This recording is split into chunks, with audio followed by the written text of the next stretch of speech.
Olá, meus queridos, tudo bem com vocês? Meu nome é Melissa Azevedo, sou advogada, especialista em direito de família.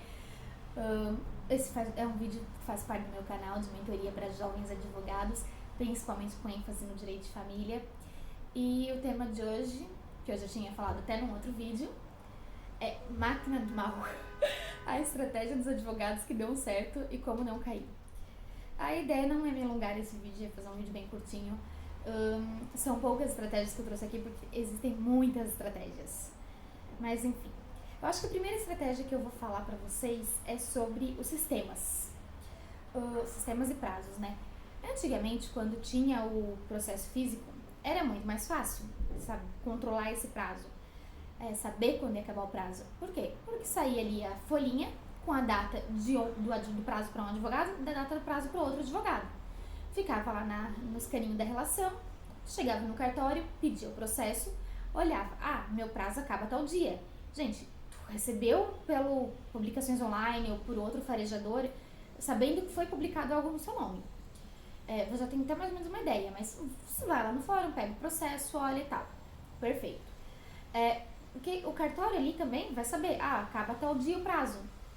O prazo começa a contar quando? No dia depois da publicação, correto? Claro, depende de um estado para o outro, enfim, depende da situação, depende se é feriado, enfim, às vezes não, mas enfim. Ok, tudo certo. O que acontece agora? Na maioria principalmente de quem trabalha com EPROC. Vou falar do EPROC porque o EPROC é mais fácil de explicar. O EPROC, tu tem que abrir a intimação. Não é simplesmente aparece ali, prazos pendentes de manifestação. PJE Maranhão, se eu não me engano, pra mim aparece isso. Prazos pendentes de manifestação, processo pendente de manifestação. Não tenho que abrir a intimação. Então, eu prefiro esses que não tenho que abrir a intimação, no geral, porque é mais fácil do advogado não usar isso como estratégia.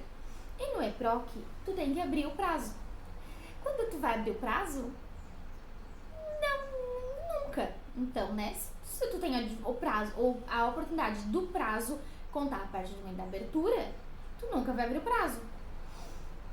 Daí eu fui pesquisar um dia, porque, meu Deus, tinha gente que nunca abria prazo no EPROC. Ficava indignada. Eu não consigo. Eu vejo ali, eu abro o prazo no dia. Eventualmente 2 dias depois. Por quê? Porque às vezes tá uma correria no escritório, quinta e sexta-feira. Cara, às vezes tá impossível. Eu penso, segunda-feira eu abro o prazo. Por quê? Porque daí eu consigo analisar, eu consigo já cumprir, se possível, na segunda, ou então já me organizo com a agenda da semana. Mas não. Tem gente que vai lá, não abre o prazo e sabe o que faz? Espera o sistema abrir. Porque, claro, vocês não acharam que o judiciário ia deixar uma forma de tu abrir o prazo ou não abrir. Não. Não abriu, não pode ficar ad eternum ali. Geralmente 10 dias pelo EPROC abre o prazo sozinho. E daí, paciência, o prazo começa a contar dali.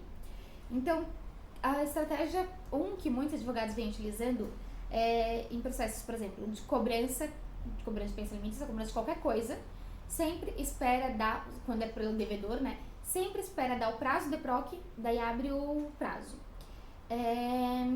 Quando é uma situação, por exemplo, que envolve bens, muitas vezes convém demorar também a abrir o prazo, se é para relacionar bens, se é para fazer um acordo sobre um bem, ou no caso, algumas partes, que eu fico muito indignada no divórcio, tem que vender um bem e fica incomodando, não aceita acordo nenhum, não faz nada, e daí fica lá enrolando na hora de abrir o prazo, pra se beneficiar e não ter que vender imóvel, enfim, essas coisas assim. Mas os juízes percebem, gente, isso volta. É uma questão básica de teoria dos jogos. O advogado que está sendo a vítima disso, da outra parte, que vê que o outro advogado está enrolando, está demorando para abrir o prazo, está fazendo para prejudicar, se ele tem sangue nos olhos, ele vai incomodar muito no cartório, para o cartório andar com isso. Então, pelo menos é o que eu faço.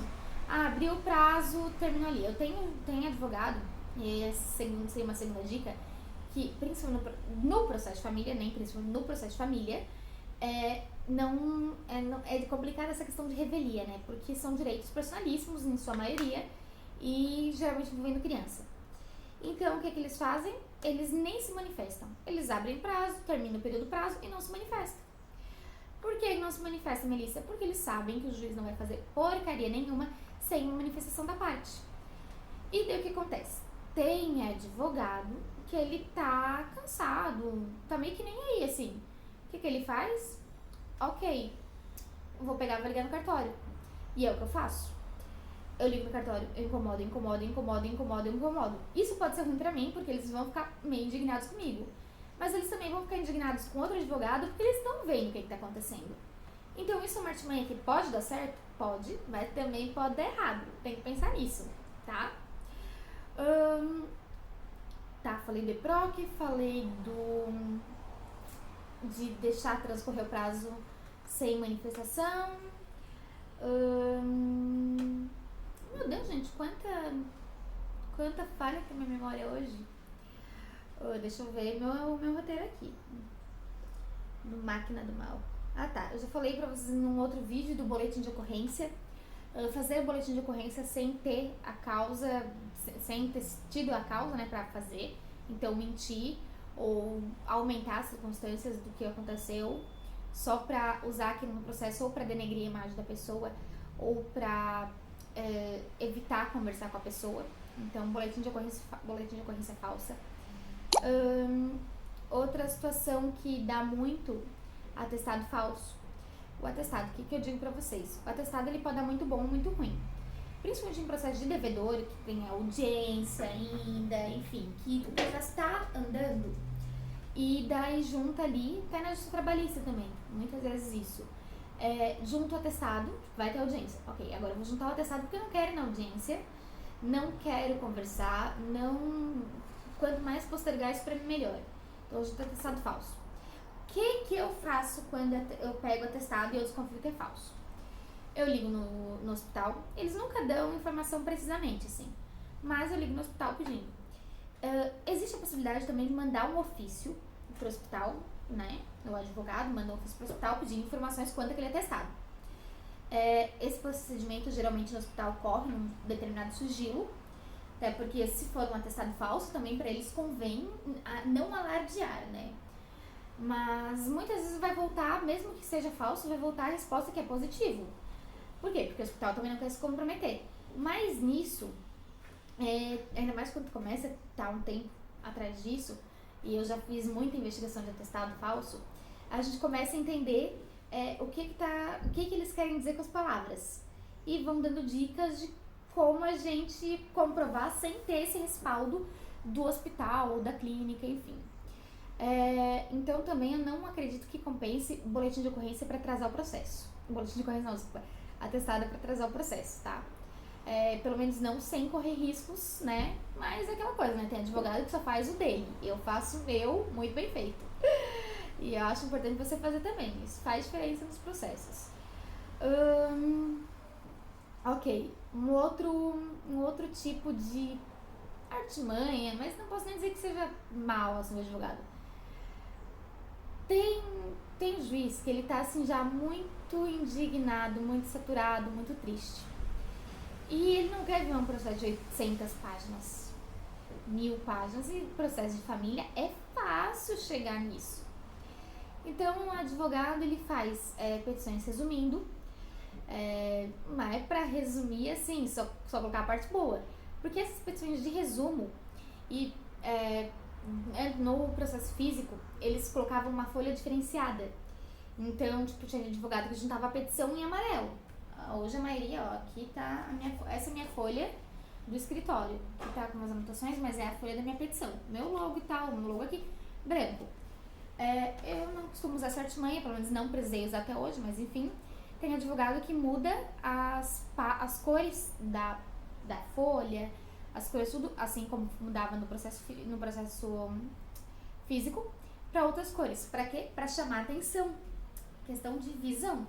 Antes, no processo físico, era muito melhor, porque também era fácil de achar a petição, mas agora continua naquela questão de ficar mais fácil de ser visualizado. E não só isso também, né, gente? Uma petição que é bem visível e tudo mais, com elementos visíveis, faz gravar e faz estagiário, o servidor, enfim, lembrar daquilo.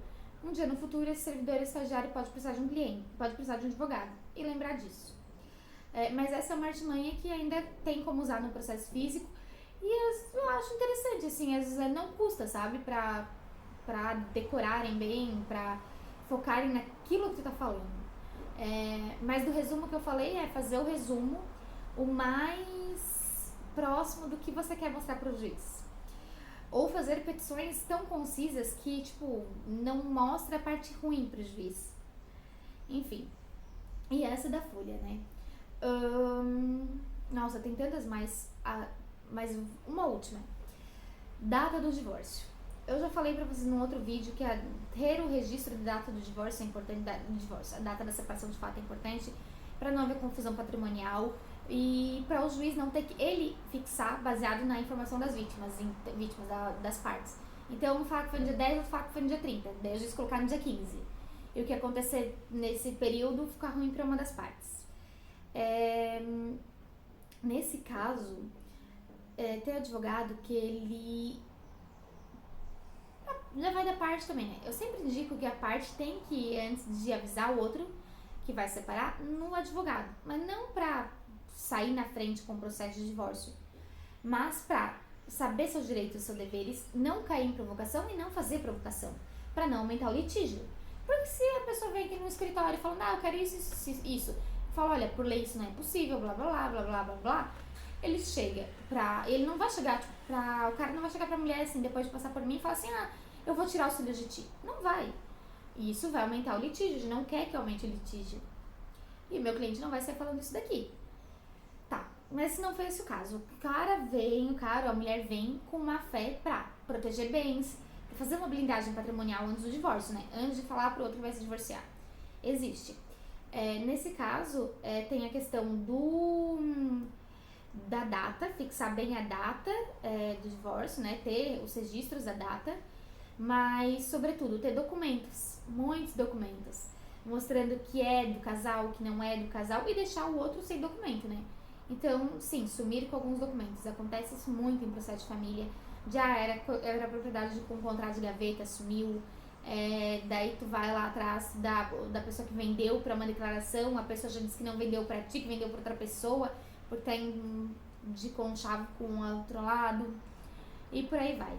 Então, sempre eu indico, se a pessoa quer fazer uma blindagem patrimonial antes do divórcio, pedir o máximo de documentos possíveis. Melissa, compensa tirar do nome da parte para passar para outra pessoa dos bens? Claro, compensa. E dá, se for uma pessoa que está vivendo em união estável, mas não tem nada formalizado, e com muita antecedência pedir divórcio, para não parecer que aquilo foi armado. Não adianta pedir divórcio na quinta e na segunda ter concretizado a transferência de um imóvel para divórcio, da dissolução de união estável, e na segunda ter concretizado a transferência para outra pessoa. Porque a pessoa vai no registro de imóveis pegar a certidão de bem que tem, né? E vai ver, transferiu para tal pessoa 3 dias antes de pedir divórcio. Gente, artimanhas, tem que ter lógica. É tudo teoria de jogos. Última questão, para ponderar. Vocês querem ter o juiz e o Ministério Público do lado de vocês ou vocês não querem? Eu vou citar o caso que ficou muito famoso aqui da Mariana Ferrer. Ela colocou o Ministério Público contra ela, colocou a Justiça contra ela. Ninguém vai falar disso explicitamente, que foi isso que aconteceu, mas sim ela colocou eles contra ela porque ela meteu o pau no Judiciário e no Ministério Público.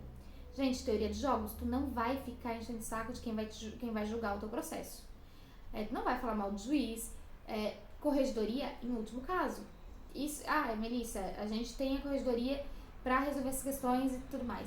Sim, correto, mas a corregedoria ela não vai reanalisar o mérito da sentença se tu fez uma reclamação do juiz. Vai continuar tramitar normal, recurso, tribunal e tudo mais. A corregedoria vai simplesmente, então, ok, concordo que tá meio errado, vou afastar. O juiz não vai mais julgar esse caso, mais ter contato com esse caso. Mas adiantar alguma coisa mesmo? Não vai, porque não vai anular a sentença. Só quem vai reformar a sentença é a desembargadora. Então, a gente tem que pensar muito em qual estratégia usar pro juiz. Fazer o juízo nos odiar ou não. Eu sempre prefiro que o juiz não me odeie, tá, gente? Mas essa era uma. Depois vai ter a Máquina do Mal, parte 2, tá? Com novas teorias aí de como a gente incomodar os outros advogados. Enfim, inclusive falar de FGTS no divórcio. Acho até que em algum momento vou fazer uma live sobre isso. Mas, por exemplo, seguro de vida não é partilhável, vocês sabem, né? Pelo menos a maioria das pessoas entendem que não é partilhável. Quem vai receber a indenização da previdência privada, né? O seguro de vida é a pessoa que está ali marcada como como, tipo, como se fosse herdeiro, assim. Mas não necessariamente aquela pessoa precisa ser herdeiro necessário ou herdeiro testamentário para receber, basta estar inscrito lá. Então, isso é um bom jeito, por exemplo, de burlar e deixar coisas para amante, concubina, porque a gente não pode testar para concubina. Existe isso também, tá, gente? Então, um jeito de deixar para concubina, que vulgo amante, seria assim, né? Enfim, sem se incomodar com a família, com o núcleo familiar original. Mas são muitas artimanhas e me contem aqui embaixo, mandem e-mail, comentem aqui embaixo quais outras artimanhas que vocês já viram e se deu certo ou se não deu, tá bom? Beijo!